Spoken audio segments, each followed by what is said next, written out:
student walked into the classroom, only to be loudly reprimanded by the principal. The principal accused him of stealing knowledge from the school just because he hadn't paid the tuition. The student insisted that his father would pay, but the principal still yelled at him to leave. Here in Malawi, a poor country in Africa without even electricity, the annual tuition is by $80. The student asked his father if he could pay it tomorrow, and his father replied that it depended on the weather. They needed the rain to stop so they could plant crops and earn money. Unfortunately, heavy rain persisted, leading to a flood. The father desperately tried to retrieve some seeds from the ground, but it was futile. After counting the remaining corn, they realized it would only last the family 2 months. The next harvest was at least a year away. Soon, a more devastating blow struck the land. After heavy rain was now facing a drought. There would be no harvest next year, and the entire region would suffer from a severe famine. Going to school became impossible for the boy, but he had a thirst for knowledge. He truly wanted an education. One day, he accidentally saw the science teacher's bicycle. Realizing that pedaling could generate electricity, lighting up a bulb, the light shone like a beacon of hope in the eyes of the impoverished boy.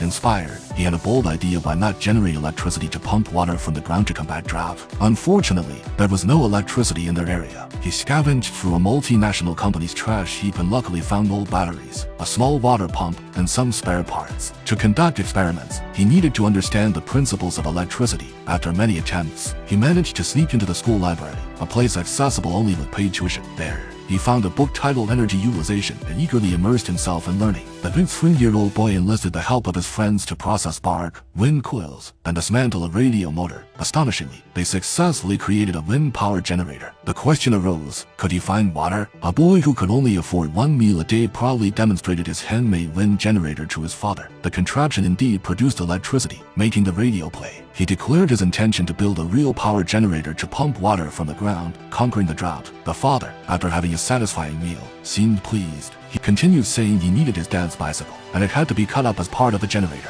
His dad questioned him about the current situation, mentioning people starving every day. The boy claimed he could save everyone. His dad asked, "With this toy?" The boy replied, "Because I understand things you don't, because I went to school."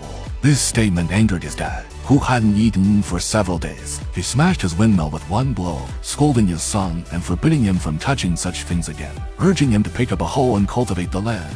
However, in the drought-stricken soil as dry as sand, no matter how hard they dug, no food emerged. There was nothing ahead but despair. More despair came when, in broad daylight, residents rushed into their home and took away the last few bags of corn. This family lost everything. They were on the brink of starvation. The father and son often spoke about life being partly a dream and partly a lie. The father felt he had disappointed his son, but the boy said, "Dad, you haven't disappointed me. At least you let me go to school." He insisted that what he said wasn't a dream, and he believed he could make water flow. The father eventually agreed, and they finally cut up the bicycle. People from the village came to help, and together, they erected the wind power generator. Soon, it started turning, and water indeed flowed from underground. It was real. It wasn't a dream. The dry land now had water. Father and son embraced each other. They finally saw the dawn of life. God, like the wind, touched everything, and the turning windmill became their hope. Knowledge cannot directly change destiny. It only gives us a broader perspective and more opportunities for choices. Ultimately,